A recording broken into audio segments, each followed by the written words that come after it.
Oh, it is being recorded.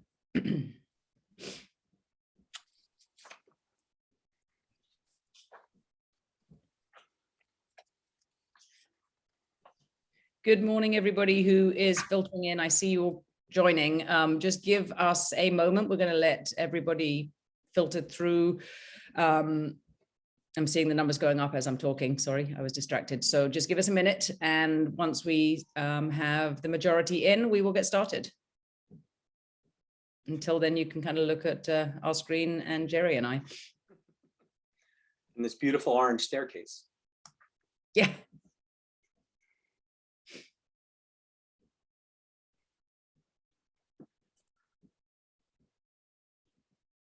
Okay, so there's the chat window. I'm gonna move that over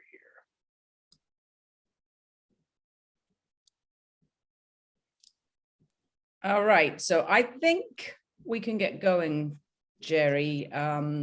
I'm going to just do my usual sort of intro. So welcome everybody. It's been a hot minute since we've had a webinar. I think it was the last webinar we had was in July. So happy to be back and doing these again. And Gerry is our first of a few webinars that we have coming up.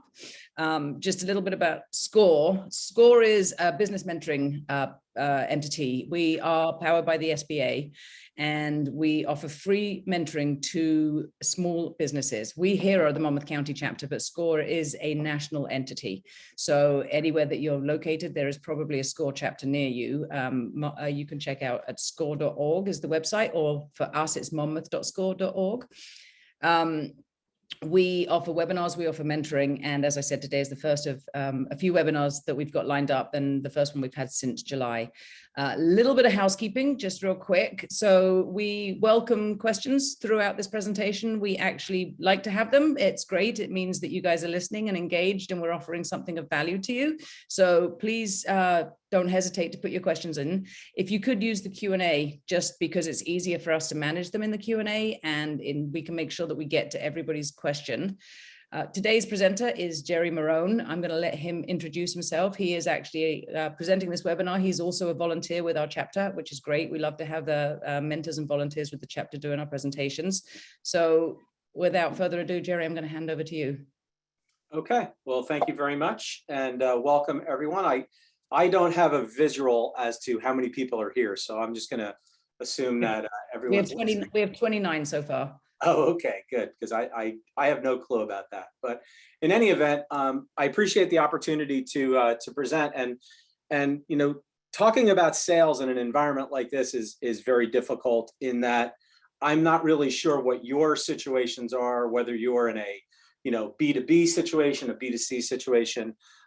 So I will do my best to keep this as generic but still on point as I possibly can. So to give you just a very brief background, so you know that I might have a shred of knowledge about what I'm talking about, I wanted to give you a bit of my background very quickly, and let you read the slides. I will do my absolute best to not read you slides, but I have recently retired. I retired in June, and then effectively completely retired November 1st after a pretty long career. And the vast majority of my career has been spent in and around sales management, growth, and everything that kind of goes into that. So when I put this together, I put it together with an approach that, there's probably somewhere in my background, especially if you look at that second bullet point, where I may have been in and around a business that you're in. And probably can help in some way, or help elevate your thinking from a sales perspective. Just quickly, an agenda of what I thought would be a good way to approach a conversation like this is, these are the topics that we're going to cover in this presentation. And again, I know everybody can probably read on here, so I'm not going to read you these things. And I do want to encourage questions during. So I do have the chat function, or the Q&A function open on my screen as well. You should not have to sit here and listen to someone speak to you for 30, 45, 50 minutes. It's much more engaging if you jump in with questions. So as we get to things that maybe spark your interest, please feel free to shoot a question. This is a quote that you always, there's so much information on the internet, right? And you can go out and find interesting quotes from all these great people that are out there. And I like to do it myself, and you'll actually see a couple during this presentation. But this is a quote that this is my quote. And it's something that I really, really believe is, I really believe people love to buy things. I mean, think about your own behavior, whether it's buying something that maybe is torturous for you, like a car, or something you really enjoy buying. But for the vast most part, you don't really want to be sold to. So if you can keep that as the back of your mind when you're in any selling situation, I think it really helps from the sales perspective to understand that in general, people want to buy, but they just don't want to be sold to. And, like, as I said with quotes, this is one of those quotes that's been, attributed to a million different people, Peter Drucker, Thomas Watson, so many other people in the world, that nothing happens until someone sells something, but it's absolutely true. If you think about every other component of your business goes on complete stop and complete brakes on, unless you have sales. But I think a cautionary tale to that is, in many cases, and I've seen this in my own career, in many cases, people confuse sales with marketing. While they should be very much in sync, and companies that I've been part of have operated in very different ways. Some have been very distorted and separate. Others have been very much linked together. But the way I look at it, and this is my perspective on things, is all of the act of marketing is creating demand. What you're doing from a sales perspective is satisfying that demand. So I do believe this is something that you should always keep in mind. So I thought one of the ways to get settled in from a selling perspective and talking about selling skills and things that are important is to think a little bit about some statistics and some things that may be important. And again, I'm going to let you read these for yourself. I'm not going to read them to you, but we'll highlight them as pick up the phone. I've had salespeople work for me in my career who think the phone is no longer part of selling. And the phone is absolutely still a critical component of selling. And you cannot be afraid of it. You cannot be put off by it or think you're being intrusive, which are some of the things that I've heard people say. The phone is still your friend, and a lot of things still happen on the phone. That being said, you can see that it's also not an easy road, right? I mean, and these numbers are also all over the place. There's a very well-known, shared quote on the internet that uses a different number, and it's found to have no background. But on average, it could take you eight calls to actually get somebody. Prospecting is awful and it's hard. And we all have gone through parts in our life and our careers where it's certainly not something we wanted to do, but we know we have to do it. But I think when you change a mindset to understand the value of it, then I think it will certainly help you to understand where it's going to take you. The other thing from a selling perspective that I think is critical to think about is how quickly you respond to inquiries. The one point I would have made throughout my career is I have always tried to respond to incoming inquiries, sales inquiries. With the technology we have now and everyone carrying a supercomputer in their pocket and you're never far away from anything, is ask yourself the question, what is more important than an incoming sales lead?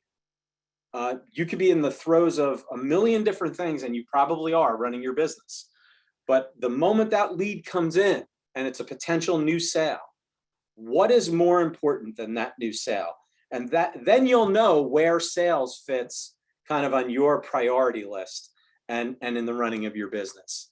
So now, and in the world that we're in today with more things, depending on where you are, whether you're in corporate sales or B2B or so on, is the responsiveness and being part of an RFP, as you have a lot of people going out to RFPs now, takes away some of the value here. but being responsive is still absolutely critical to what you need to do. And then think about the follow-up, right? You know, how many times have you gotten that first call, you make that call, you send over the information, you do a follow-up call and you think, wow, this is great. And then you forget about it, or you don't go back, or you stop, or you think it's handled. It's probably not. You need to follow up more frequently than you think you need to. I'm sorry, I'm having a little glitch here. You need to follow up more than you think you need to, just based on statistics and what's been happening out there in the industry. So we'll talk about a little bit now of kind of the mentality and what makes, you know, kind of a good salesperson, a good behavior and a good way to act when you're in sales. And I would be hard pressed to say that I really don't know anyone that hasn't seen Ted Lasso. If you haven't seen Ted Lasso, I apologize, you're not going to understand this. But if you haven't, you should really go watch it. It is a sales training video as well as a management training video, all baked around a comedic show that's on Apple television. But what you learn from Ted Lasso and just, you know, being very positive from the beginning anyway, is having real, genuine enthusiasm is probably one of the strongest sales skills that you could have. And that's good for life in general. But from a sales perspective, there is no way to fake authenticity.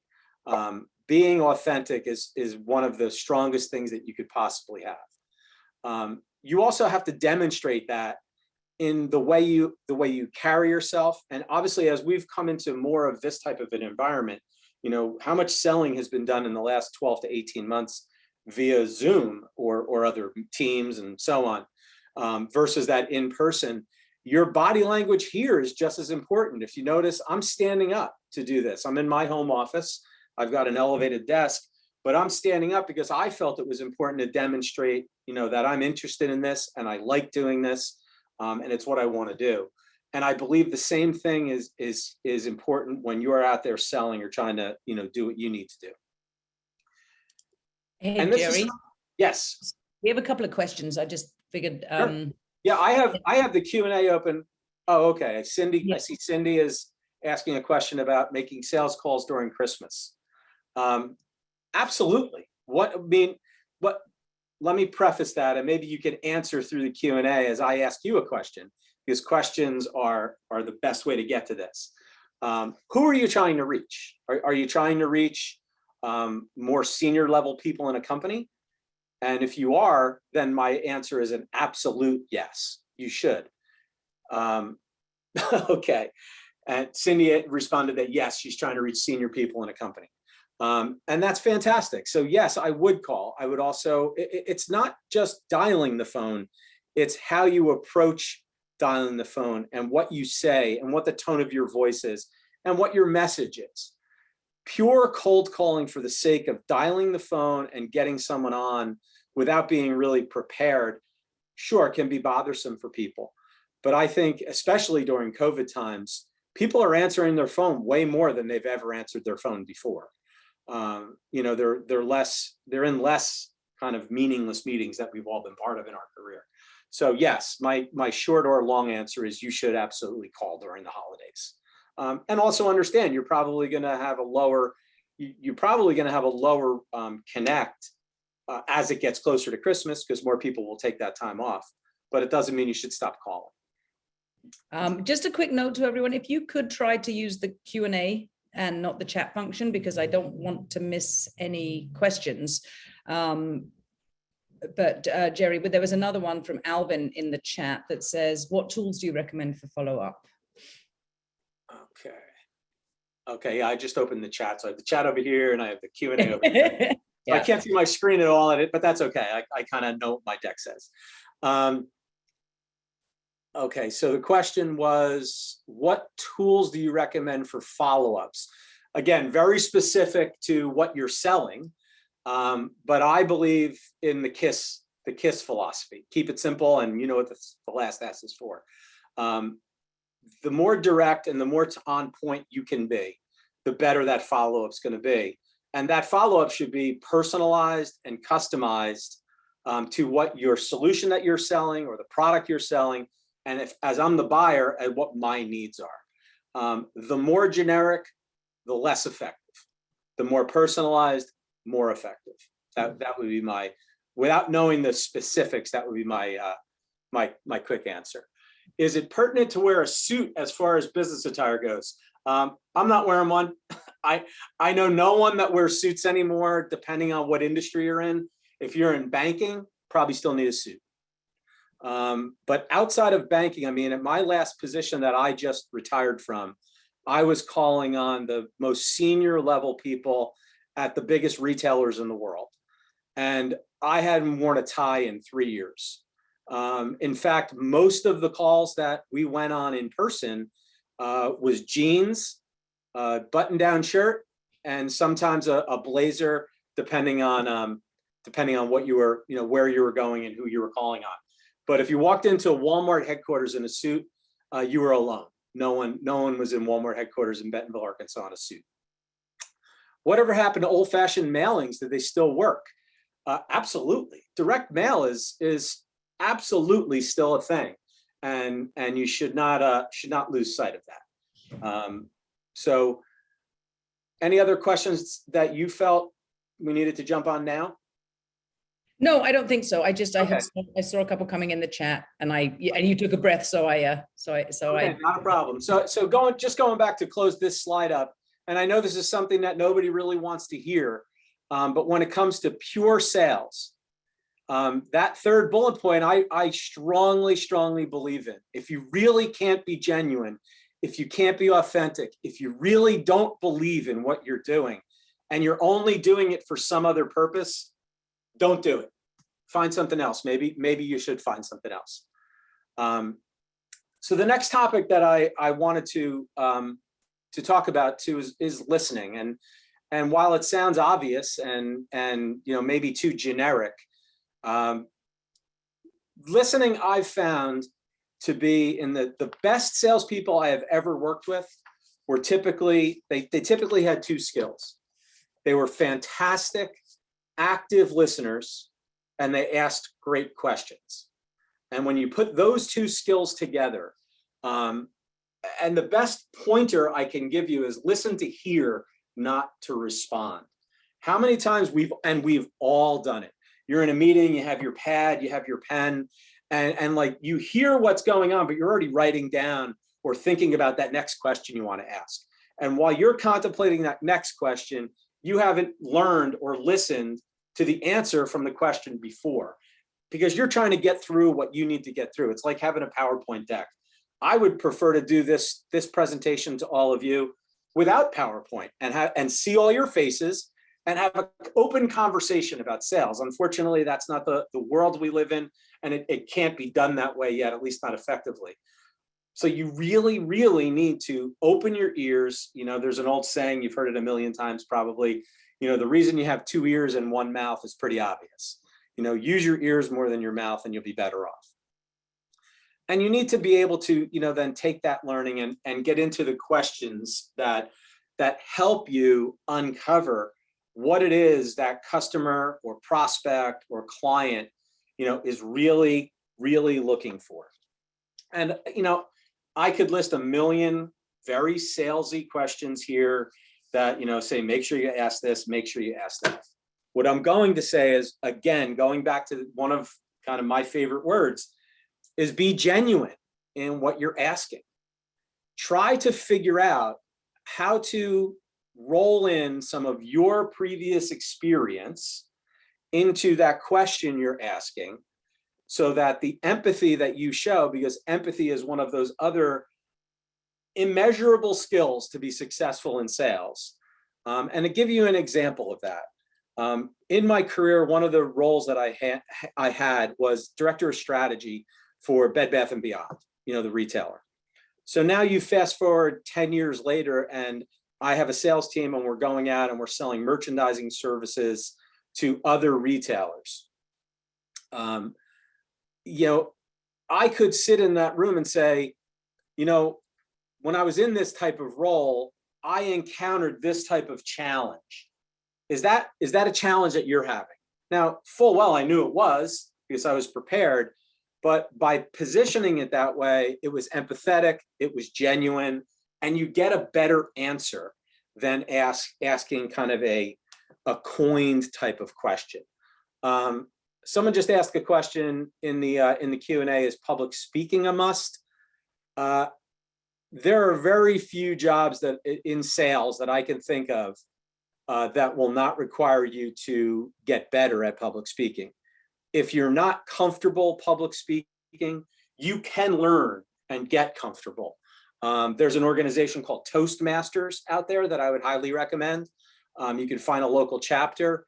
You get into a group of like-minded people who all want to get better at public speaking, and you help each other improve. And by the time you're done with that type of thing, I think it can really, really help you.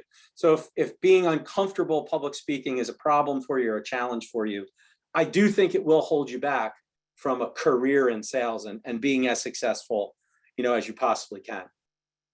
One of the other, or it's kind of a two-part question that I heard someone else ask in a meeting I was in, which is something, just again, keep it in the back of your mind. I'm not saying you need to ask this question, every time you go out there, but I was in a sales meeting, and one of my team, unbeknownst to me, had prepared and asked the prospect, let me ask you a question.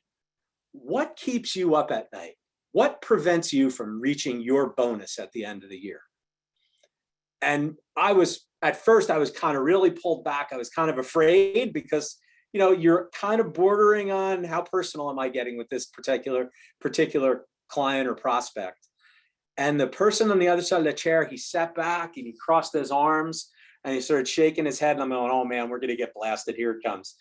And he said, that is probably the best question I've ever been asked, because there's no question, if I answer that, you're going to know exactly what I'm thinking. And that's the key to good questions. It also, in that case, it was a hard question, and it developed a lot of respect, for that salesperson. So we're going to move on now from this and talk about one of the other topics that I think is really important when you're first getting into sales, or again, as a this talk today could also be kind of a brush up on the basics, right? A lot of the things I'm talking about are basic, and it was positioned that way. This was not supposed to be some advanced, problem solving type of thing. Okay, I just got a quick question. So before I go to the next slide, my email is full of quote unquote agents who want to send us bid offers. How do I research those that might be valid? Most of the time, the requests to bid that they email us are already closed or bogus. They all have yearly premiums to join. Amelia, I'm not 100% sure how you would approach that, to be honest with you. The easiest and fastest way that I would do it is pick up the phone real quick and do a quick qualifying call. If you can't get a qualifying call done, then I would immediately push them to the side. Because if I'm legitimately putting out a bid or an RFP and I want you to respond, I'm going to include a phone number, I'm going to include an email address. And if I don't respond to you quickly, then there's probably a good chance that I would be on the bogus side. And one of the agencies that I worked at in my career, we actually made an agreement that we weren't going to be in the RFP business. And we decided not to respond to any RFPs for this, for this basic reason. And in the short term, it hurt us, but in the long term, it was the right decision. Gerry, would it make sense in a situation like that to possibly see what your peers are doing in the same, same industry, same sort of sector that you're in, to see how they perhaps handle those? Yeah, if you can. I mean, if you have relationships, we all have relationships with our competitors, right? I've always had good working relationships with competitors. I could pick up the phone or drop an email and say, hey, are you part of this bid, or have you gotten contacted on this? Are you participating? And because of the relationships over the years that I've had, people will all chime in. So that's a great point. Yeah. Okay. So, again, going back to the basics a little bit, I've always found in sales, especially, when you go back to someone asked earlier a question about cold calling or calling during the holidays, anytime you are presenting to anyone, speaking to anyone about your product or service, and again, this is more of a generic approach, you need to tell them what they get, not what you do or have. So if you think about, I mean, all the time you might spend on social media and you see everybody posting all this great stuff up on LinkedIn and all these other places, and on their on their own sales pitches and their own presentations, and we'll get to it in a second as well, is it's a feature versus benefit approach, and you need to be completely focused on the benefits, which means wearing the hat of the buyer. Always try to wear the hat of the buyer when you're going through it. And so many salespeople are so focused on their KPIs or their numbers or what they have to do, they sometimes lose focus that it's a human being on the other side.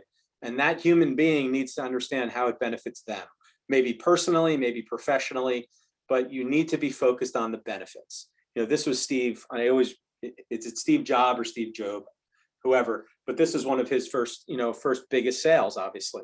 You know, the iPod was the thing that took Apple off into the stratosphere. Contrary to, I know there's at least one person on here who's an Apple person who I know registered, who's a friend of mine, who's probably going to think I'm wrong, but this is what took him off into the stratosphere as a company. And it was because he talked about having 1,000 songs in your pocket. That's something people could relate to. Being first is great for him, but I want the songs. And someone just asked, can you be empathetic without focusing too much on yourself? Absolutely. I believe empathy comes not just from the stories that you may weave into what you're doing, and stories are incredibly powerful, in sales. But it's your tone of voice, it's your body language, it's your attention. When you're live face to face, it's how you react to people. You can watch someone's face when they hear a story that resonates with them, and how their head might tilt. I mean, these are all, things that people are going to react to differently. But empathy can be both, I think, visual as well as auditory. So yes, I think you can be empathetic, without, focusing too much on yourself. So the next thing we're going to talk about is just kind of when you're in a sales situation. And again, I'm trying to stay as generic as possible, not knowing people's situations. But I found this to be one of the most powerful ways that really good salespeople operate. And in a genuine and authentic way, managing expectations and what the reality is. I'll tell you a very brief story. This was back in the early 2000s. I was selling to Hershey Foods out in Hershey, Pennsylvania. And the very top guy there in marketing was my client. And at first, boy, he didn't like me at all because I was the guy selling a service. We were actually doing in-store demonstrations. So we were the biggest company in the country at the time who put the people in the stores like at Costco handing out the samples, right? And he wanted these people to do something that I knew in my heart was absolutely impossible. There was just no way it was going to happen. And I sat at the table and I told him that in a very professional, way. And he got very upset with me. And he kept firing back at me and firing back at me. And I finally said, look, let's test it in this one place. I want you to be there and see it, and then we'll make a decision. We did. It failed miserably. And he came over and he said, okay, you were right. But the point is, you need to have the ability to sit with your client or prospect or whomever that relationship is, and not only ask tough questions, but manage their expectations. Effectively under promise and over deliver has always been kind of the benchmark to keeping people happy when you're trying to sell them something, whether it's a service or a product, right? You promise a Chevy and you deliver a BMW. You kind of tee that up into how you're going to market and how you're trying to sell. And then there's one other point that I think comes with overselling. And unfortunately, I'm here talking a lot because that's the role I'm playing today. In most sales calls or sales meetings and things like that, you really shouldn't talk as much.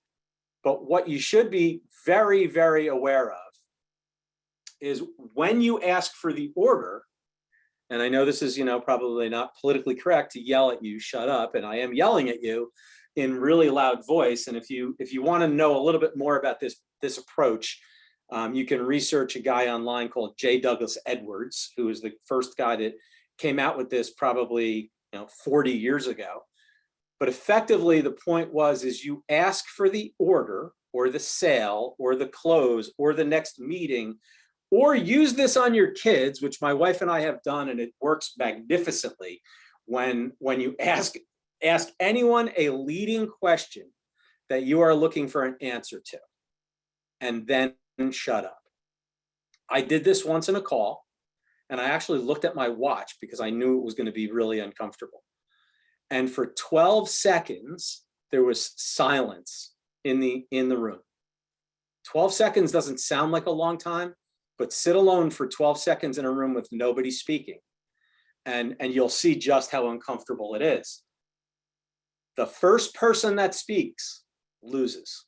And I guarantee you that in 75, 80, 85% of the time that you use this as a method, it will work to your benefit. Now, they may not just say, oh yeah, here's the sale, but they will now say, what if, or what about, or how come, or there will be another objection that comes. Fantastic. That's exactly what you're looking for. But realize if you speak first, you lose, because they will then not bring that up. So the next thing we're going to talk about is competition. There's no question that, we all have competition. We all have competitors. Jack Welch made this statement. And at the time he made this statement, which was years ago, it was kind of controversial, and his point was not to really not compete, but go out and determine and find out what your competitive advantage is, right? So while we do have these competitors, I know I've always done this in my career. My sales teams that I've run, I try to teach them to do this as well. And you should think about doing this in your own business. And Claire made a great point by bringing it up before about asking your competitors kind of what they would do in a situation, because you need to have relationships with your competition in many cases. And this goes everything if you're selling in a B2B environment and it's big ticket items, to if you have a retail store, right? I mean, you might have a retail store that's identical to a retail store that's down the block or across the street, but you must have some competitive advantage. And it's your job as the person who's trying to sell what you're trying to sell or run the business that you're trying to run, is to develop and determine what that competitive advantage is going to be. And one of the greatest ways to do it is know everything you possibly can about every one of your significant or major competitors or most local competitors or whatever your competitive circle is. And in the case of this, you even try to know them better than they know themselves sometimes, because you might be able to see them from a different viewpoint.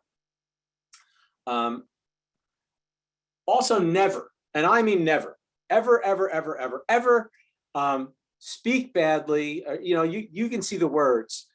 Don't get sucked into that. And a lot of clients will try to suck you into it. They've had a bad experience with one of your competitors and they try to play the game. And you really need to fight it as hard as you possibly can to not get drawn into the negativity about a competitor. That being said, you should always, in all cases, be able to speak with confidence about how you compare to that competitor because of the amount of knowledge that you have and you've developed and you've learned, and be able to then bring the benefits of what you do to life against those competitors. This absolutely can be a game changer into how you are selling. And John's asking a question is, when you are displacing a competitor, do you ask who that competitor is? Absolutely. But not in the first call. I mean, I think you have to build a relationship, right, with the prospect. I've also found it kind of, because of the way the internet has changed what we do and what's out there. it's kind of, you should be able to get to a point to do enough homework to know who the competitor is without asking. But if you can't, and you've developed enough of a relationship where that prospect is going to offer you the opportunity for the business, then yeah, I would have no problem in a very, non-threatening way. And you might even cage it by saying, hey, if you're not comfortable telling me, that's fine, but who's got the business now? And then from there, you want to start to build your questioning once you do know that, to see what other information that prospect will give you. And I know every situation is different. If I knew your situation, I could probably coach a little bit better, with respect to that. But the last point I want to make on this slide, though, is to understand that, any negativity that you bring to the table when you're talking about competitors is really a signal of weakness. And it can also be kind of an offensive way, to question your prospect or customer's intelligence. If you think about it, they probably chose that supplier. So at some point, they were happy to choose that supplier. And if you're building all this negative energy around that, you're questioning how smart were you to choose that supplier in the first place. So just bear that in mind when you're going down that path. So when we talk about competitive advantages, there are a lot of times, people just, really struggle with trying to figure that out. The last company that I was just at, I was there 5 years, and the very first day I showed up in their corporate office in the role that I was in, I assembled all of the leaders of the business and pulled up a whiteboard and wrote SWAT on a whiteboard. And you saw the people kind of groaning and going, oh, here we go again. But the bottom line is, this is sometimes the simplest way to get to where you can identify your competitive advantage. If you're not familiar with a SWOT, I'll talk about it for just a couple minutes. If you are, I apologize, but sometimes it's good to hear it again. Is the strengths and weaknesses that you look at in a SWOT chart or a SWOT analysis are based on the internal factors of your business, things like your own personnel, your finance, if you're manufacturing a product, your ability to do that, or your ability to deliver a service, and all 4 Ps, of the marketing mix. Opportunities and threats are typically external, what's externally affecting your business, kind of the macroeconomics of the industry you're in, any technology, legislation, changes in the marketplace, and so on. So when you're looking at this, I've always found it being really beneficial to whiteboard this out because I'm more of a visual person, or write it out on a pad. Sometimes I would do it first myself to get my own kind of framework. If I have a mentor, and as we're all on with SCORE, this is what we do, we're mentors. There's nothing I like more than working with somebody and help them work through a SWOT and see if I can get them thinking of things maybe they haven't thought about before. So do it with a mentor, do it with your team if you have a team, do it alone if you need to do it.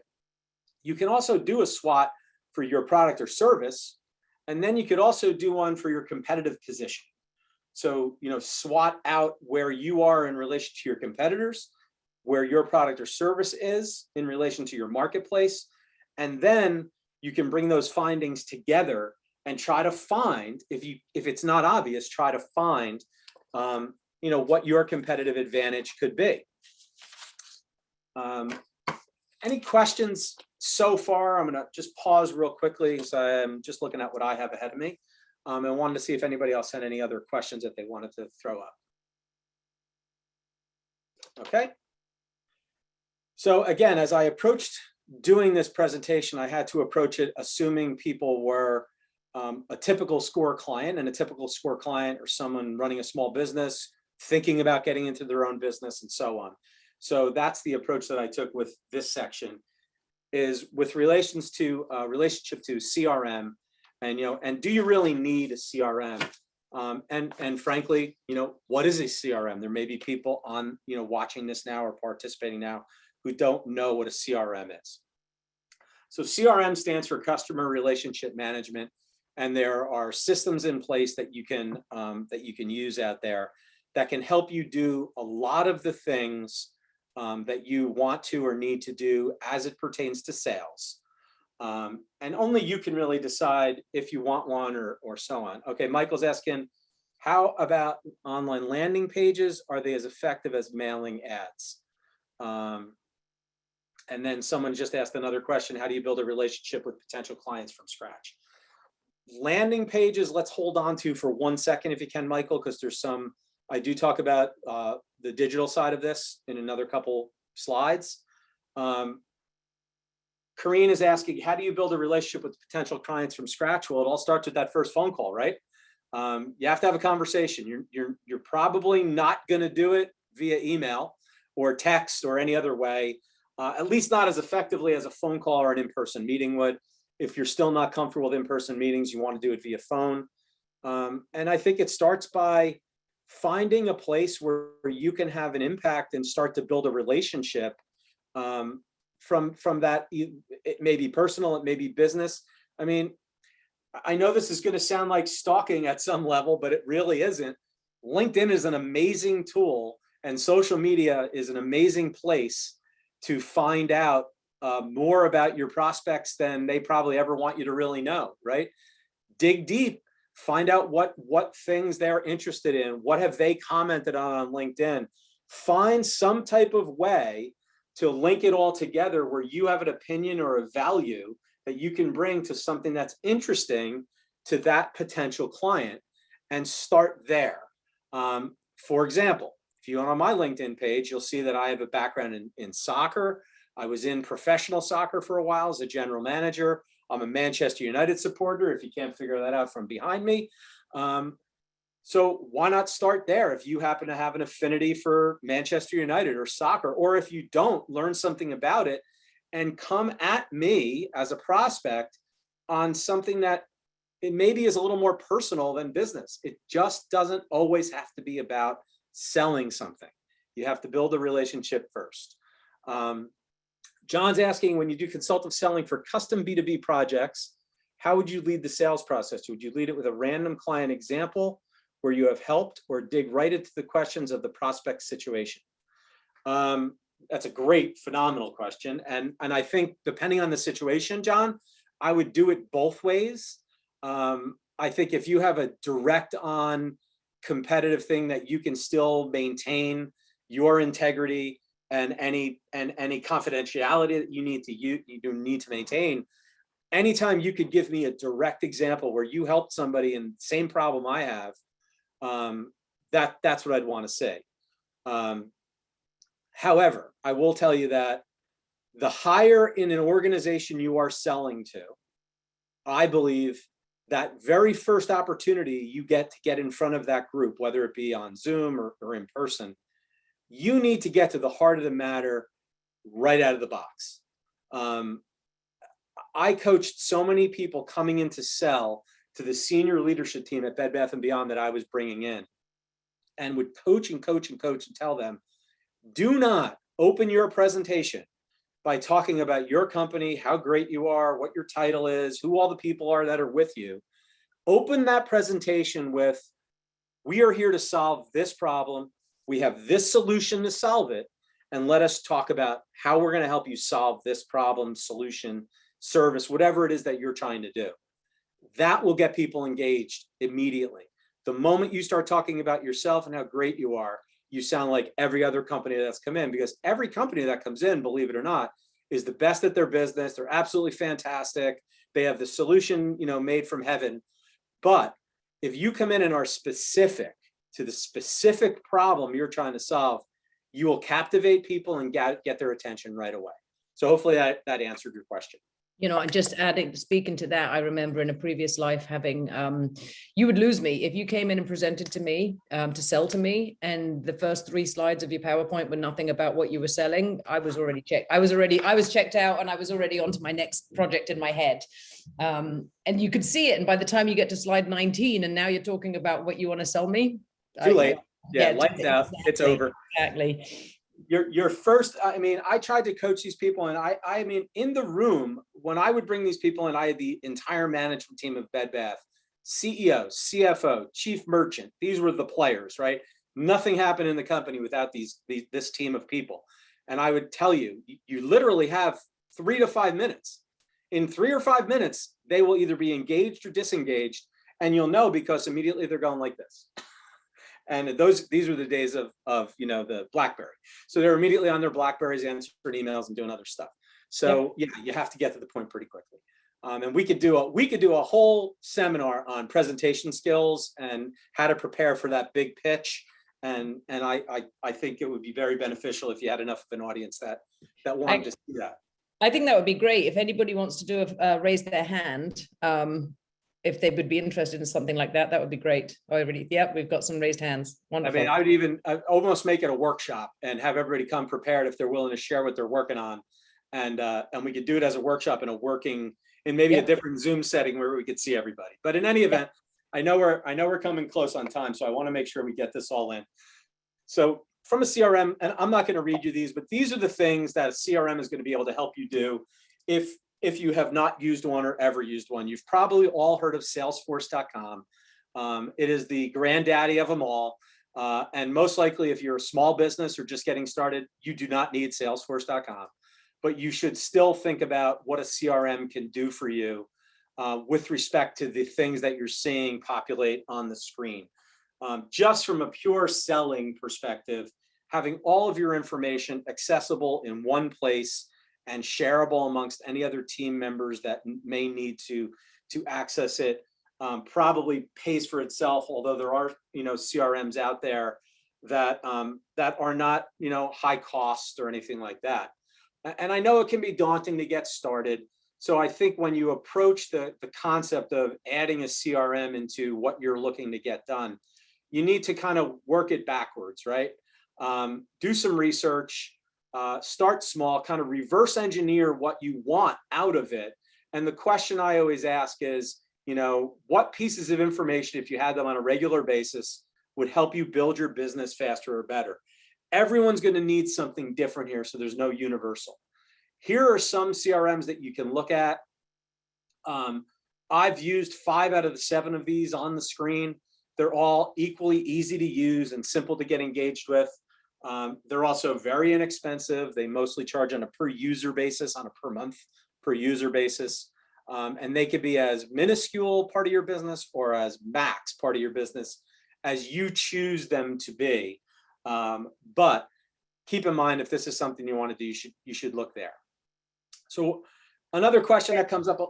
Sorry, yes. can I just add in one other one there? If you're a service-oriented business, there's a one called Jobber, which is if you're out in the field and in customers' homes and things like that. Jobber is a really good. It's not a true CRM. It's more of a scheduling software, but it works as a CRM too. So I just wanted to throw that out there. Absolutely. One of the other questions that comes up in sales a lot is, this is all fantastic, but I really need to find sales. Michael, that would be JOBBER, if that was your question, I believe you're asking. Where can I find sales right now? Always a hot topic. And here's where I'm going to tell you to look. Look where you've already got customers. And I know that sounds very intuitive, right? I'm the genius for coming up with this. But if you look at the data will tell you how much easier it is for you to get additional sales or incremental sales from existing customers versus having to bring a whole new customer into the pipeline or into your process. Your chances and your percentages are going to be much higher. And whether you're B2B or B2C, you've got a customer list. And what I would be thinking about, and you can look at this from a, B2B, industrial type of selling window all the way to a retail store, is what can I do today to drive revenue, from this base of customers that I have?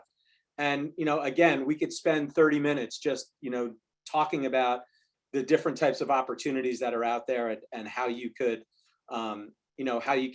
get there and come up with offers. But the one warning that I will give you is the last bullet point, is don't think price first. So many times people think, well, if I just go back and offer another discount, you want to maintain margin as much as you possibly can, especially with increased prices and things like that are going on right now and all your increased costs. So you really need to think loyalty, and I, again, will always go back, because every one of us is a customer as much as we're a salesperson. So what would be something with respect to your business or your product or your service that would affect you when you're a customer? and then focus, try to focus it that way a little bit to get your mindset in the right place. I just think it's really, really important for people to try to think like a customer, all the time. And it's a hard mindset to get. Someone just asked the question is how often should you follow up without spamming? The golden question, if I had an answer to that, Karine, I would have retired 10 years earlier. There's no hard and fast answer. It's all in how you do it, not what you do. I will tell you, as a former Bed Bath & Beyond corporate employee, no one sent more emails than Bed Bath & Beyond. Raise your hand if you're on the Bed Bath & Beyond email list and you get an email twice a day. Does that mean it's too much? Not that time you need that 20% off coupon and you want to find it in your email right away. So there's unfortunately no hard and fast answer to that. I would say you have to read the pulse of your audience, see what your response looks like, and use some of the analytics, which we'll talk about in a second, that you might have at your disposal. So I believe this is the last section on here is, and I apologize, my notes are in front of me on paper instead of on the screen because we're on a Zoom meeting and I can't see my note slides as well. But there's kind of no way to talk about sales without not also talking about the social aspect of sales, and what has been coined this term social selling that's out there. So when you think about what's going on social media right now, you always want to look at, well, what's the base, right? I'm sure none of these numbers are going to surprise anybody, but this is real. I mean, people are spending, and now with COVID and the lockdowns and the people working from home, the numbers have gotten even larger. But people are online, and your customers are online, and your customers may be in a B2B setting, but they're still online and they're still people. So you need to figure out a way as to how to infiltrate them. So we all know that Google is the #1 search engine out there. In the chat or Q&A section, respond in the next 3 seconds if you know who the second or what the second largest search engine is after Google. And I'm going to give you see if anybody actually responds. Someone also said, but never can find one when you want to use it. Not sure. Well, that was me just having a check. Coupon. That's the Bed Bath & Beyond coupon. Yeah. Okay, so I've had one. Yahoo, that's a no. Bing, that's a no. Facebook or Weibo, that's a no. All right, here it is, the big reveal. YouTube is the second largest search engine out there. If there is a way for you, Teresa got it right, but she said it after I said it. If there is a way for you to figure out how to get video into what you are doing, and there are all kinds of, for the person who asked before, how do I engage at first with somebody, and how do I get people to, create that relationship? There are a series of tools out there where you can create video messaging, and it may or may not work for what you're doing or what you're selling. But it also may work to make it way more personal, so that one of those first reach outs that you do, is a video message. But I will tell you from a social media perspective is SCORE works on a framework called SMART, which is a commonly used thing. And SMART works for your social media thinking as well. Because first you have to figure out what it is you're trying to achieve. And you need to set a goal. That goal needs to be specific, and you can read the bullet points that are there, and that's where SMART comes from. Because you're not going to get everything all the time, every time from social media. It should be a part of what you're doing, not all of what you're doing, unless, of course, you're in a digital agency or social media business. But you need to figure out what's meaningful for you, start small, work up from there, and I got so many boxes open here. So for example, if you look at this graph, if you can, hopefully everybody can see that okay. This is the way you want to try to look at you know, what you're looking to get accomplished. First, you start with what your business objective is. You relay that into what the goal of social media would be. And then what's the metric? How can I measure whether this is done? And a simple example to that would be, you know, again, breaking this down to the most simple, I want to get 10 new email signups in the next 30 days from my Facebook posts. It's specific, it's measurable. Most importantly, it's attainable, because attainability is one of the things people forget about when they set goals. It's relevant and it's got a time to it, right? So that's an easy, quick way to look at, you know, from a social media perspective in terms of getting started, of how you could do your planning part of it. But then from a social selling perspective, you need to then look at what are the platforms, you know, that are going to be the right platforms for you. Again, are you B2B? Are you B2C? You know, we all know Facebook. Everyone knows Facebook, and you know all the other channels that are out there. On a B2B perspective, LinkedIn's probably your most powerful tool, hands down. Facebook, Instagram, Twitter, all your most powerful tools. On the other side, sometimes you can mix and match depending on what type of business you're in, but you need to understand the platforms and then try to figure out how that platform works with what you're trying to do. From there, one of the simplest things you can do is to optimize your current social media profile. You know, how many people on this call are listening to this right now or watching this right now have a social media profile, both on LinkedIn and on Facebook? Have you optimized it? Do you have all of the pertinent information on there? The who, the what, the when, the where, the why. You know, something as simple as, you know, in your LinkedIn profile, if you truly want to use it for business, why are you hiding your personal details like your phone number and your email address? You may think it's for security purposes, but if you're using this for business purposes, put your phone number on there. Put your personal email on there. Don't be afraid of optimizing your social media profiles.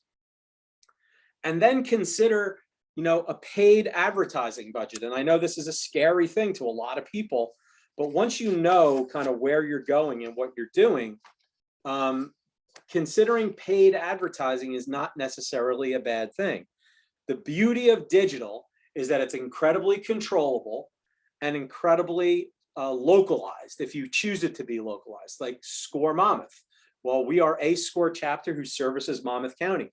Anything we do socially on our social media channels is and should be completely controlled within Monmouth County zip codes and looking for the right people we want to look for.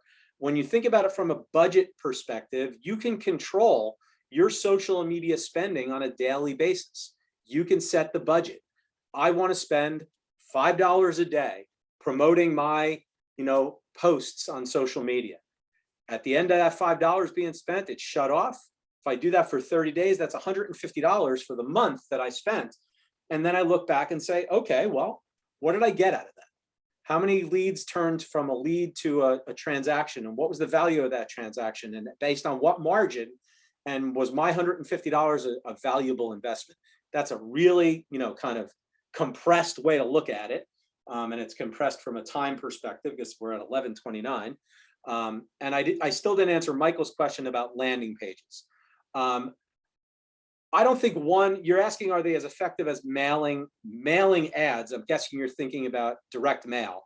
So is a landing page as effective as direct mail? It's all going to come on the numbers once you do it and you read those numbers.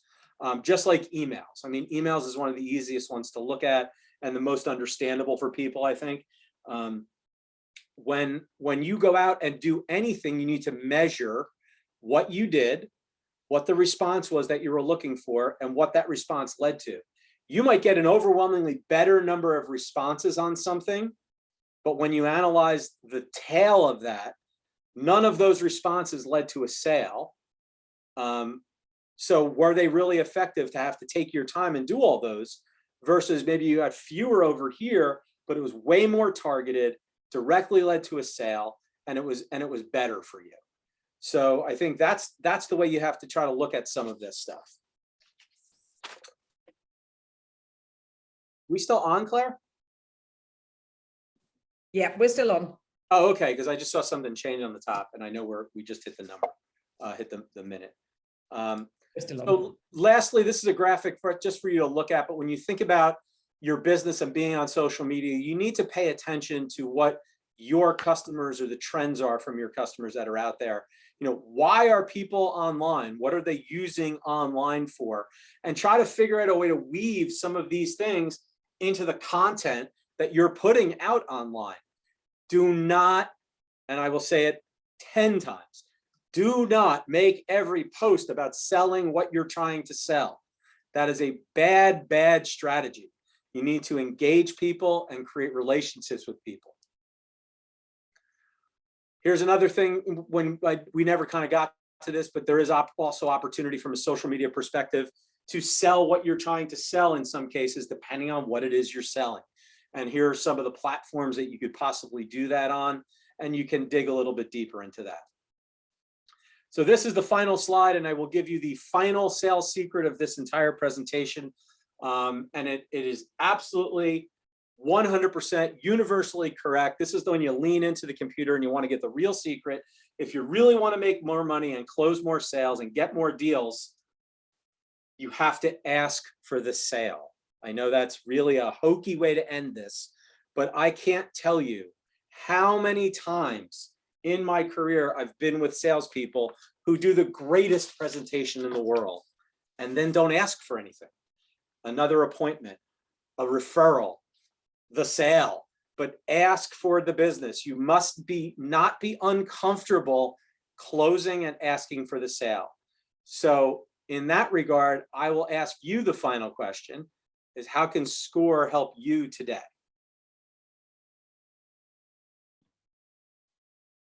And since you can't talk back, I was going to try to hold a long amount of silence, but since nobody can talk back because I wasn't sure how this was set up, I will not let the silence go on. That could have been a long, awkward silence. Exactly. So I did have Q&A set up here but we did do the questions as we were going. So. Thank you, Gerry. That was fantastic. I hope everybody found that helpful and insightful and useful. We can, if you want, we can send out a copy of this presentation if you maybe we'll just send it out to everybody who attended. If you don't want it, you can discard it. But if there's anything of any use in there, feel free to take it. Just sort of capitalizing on what Gerry said, SCORE is a free business mentoring service. So if anybody you know needs business mentoring, it's a really, really good way to help support your business. If anybody feels that they would like to volunteer, we're always looking for volunteers. So in any capacity as a business mentor and other capacities that we have. So feel free to reach out. We have LinkedIn. We have a LinkedIn page, SCORE Monmouth. We have a Facebook page. We have a website, which is monmouth.score.org. Please go check. We have a number of upcoming webinars. Gerry is presenting another webinar for us on February, I think it's the 2nd, but it is on our website and on our social media pages. So feel free to register for that. We also have a couple of others coming up. One is about flipping houses, which is a very new topic for us and unique and something that could be interesting. So again, feel free to check out our various social media pages or our website for upcoming webinars and volunteer opportunities or mentoring opportunities. And with that, Gerry, again, thank you so much. And we'll see you guys all on the next webinar. All right. Thanks, everybody. Thanks.